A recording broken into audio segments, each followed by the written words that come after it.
Scientists just killed Planet 9, and they did it with a 700-kilometer rock that took 24,000 years to orbit the Sun once for the last 10 years. One of the biggest debates in astronomy has been this: is there a massive hidden planet sitting at the very edge of our solar system? A planet so far away that it takes 10,000 years just to go around the Sun once. A planet that we've never seen, not even once, but that some of the smartest physicists on Earth were absolutely certain existed. They called it Planet 9. For the last 10 years, one of the biggest debates in astronomy has been this: is there a massive hidden planet sitting at the very edge of our solar system? A planet so far away that it takes 10,000 years just to go around the Sun once. A planet that we've never seen, not even once, but that some of the smartest physicists on Earth were absolutely certain existed. They called it Planet 9. The theory came from Caltech in 2016. Two researchers, Konstantin Batygin and Mike Brown, noticed something deeply strange.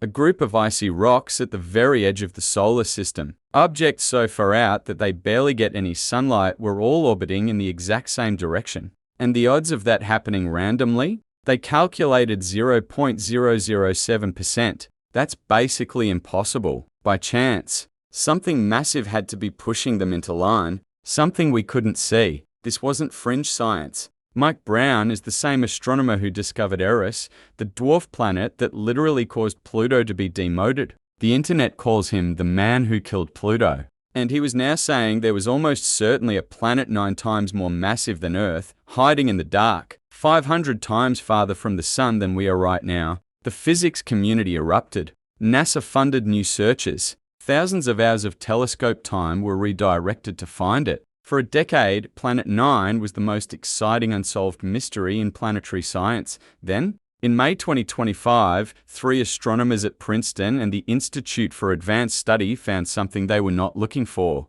Buried inside decades of archival telescope data, images taken all the way back to 2004, they found a new world. They called it 2017 of 201. It's about 700 kilometers across. It takes over 24,000 years to orbit the Sun, and it gets as far as 1,612 astronomical units from the Sun. That's 50 times farther than Neptune, almost into the Oort Cloud. Here's where it gets dangerous for Planet 9. The entire theory depends on these extreme outer solar system objects, all orbiting in the same direction, all clustered around one area of space. But 2017 of 201, its orbital path points to 306 degrees. The Planet 9 clustering requires them to point towards 60 degrees. That's almost completely opposite. One of the Discovery team, Ju-Xuan Lee, said, and I'm quoting directly here, "I initially thought this kills Planet 9. He walked it back slightly. He gave it a 49% chance of being dead. But in science, when the guy who found the object says it might kill the theory, you pay attention." But that was just round one. Because on April 14, 2025, another team announced something even more devastating. Using the 8.2-meter Subaru telescope in Hawaii, one of the most powerful optical telescopes on Earth, they found a dwarf planet they nicknamed Ammonite. Its real name is 2023 KQ-14. It's between 220 and 380 kilometers across, and it has been orbiting the Sun, completely undisturbed, for 4.5 billion years. Since the very beginning of the solar system. Here is why Ammonite is so dangerous to Planet 9. The scientists ran computer simulations going back 4.5 billion years, the entire age of the solar system. They proved that Ammonite's orbit is completely stable. It has never been disturbed, not once. Now, here's the problem. If Planet 9 existed in the orbit that Batygin and Brown mapped out, that massive planet's gravity would have already thrown Ammonite out of its orbit billions of years ago. The fact that Ammonite is still exactly where it is peacefully, quietly, on its 4000-year loop is mathematical proof that Planet 9 cannot be where they said it was. The lead researcher on the team said, and I quote, "The fact that 2023 QQ-14's current orbit does not align with those of the other sednoids lowers the likelihood of the Planet 9 hypothesis."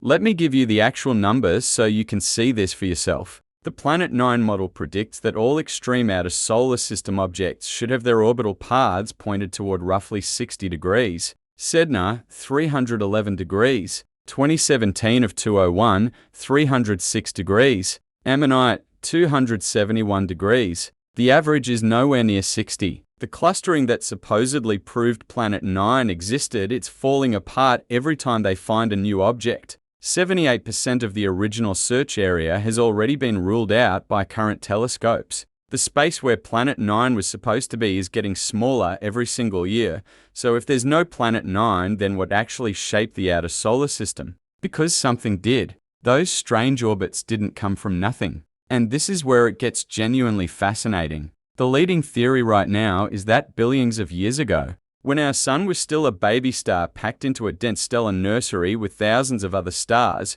one of those stars passed close enough to gravitationally shake the outer solar system. A single stellar flyby. One passing star over 4 billion years ago, warping orbits that we can still measure today. And our own galaxy, the Milky Way itself, constantly tugs on objects in the outer solar system with something called the galactic tide. The gravity of an entire galaxy, slowly twisting the paths of icy worlds over millions of years, but there's an even more dramatic explanation. Some researchers, including the team that found Ammonite, believe that a full-sized planet was once part of our solar system. It was born here, and then, billions of years ago, gravitational interactions with Jupiter or Saturn flung it out, ejected it into the darkness of interstellar space, a rogue planet cast out of its own home system. And before it left, it dragged some of these icy outer objects into the strange orbits we see today. It's a hit-and-run scenario that played out over millions of years. The planet is gone,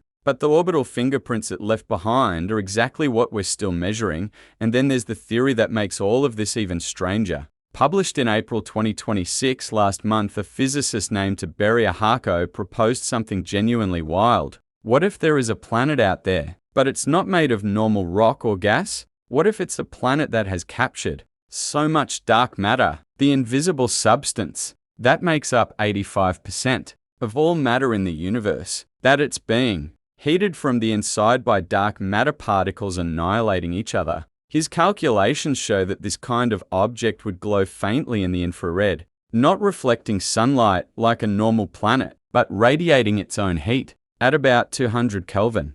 And here's the key insight: optical light fades as the fourth power of distance, but infrared radiation only fades as the square of distance. Which means, if this object exists, infrared telescopes could potentially see it, where optical telescopes are completely blind. All of this theoretical debate is about to meet reality. Because the Vera-C, Rubin Observatory in Chile just came online, and it is unlike any telescope that has ever existed. It has a 3.2 gigapixel camera, the largest digital camera ever built, the size of a small car. Every few nights, it scans the entire visible southern sky. In just the first month and a half of operation, it submitted over 1 million observations to the International Astronomical Union, discovered over 11,000 new asteroids, and tracked 80,000 known solar system bodies. In a month and a half, this is the instrument that will end this debate permanently. Here's what the Rubin data will decide. If a massive Planet 9 exists,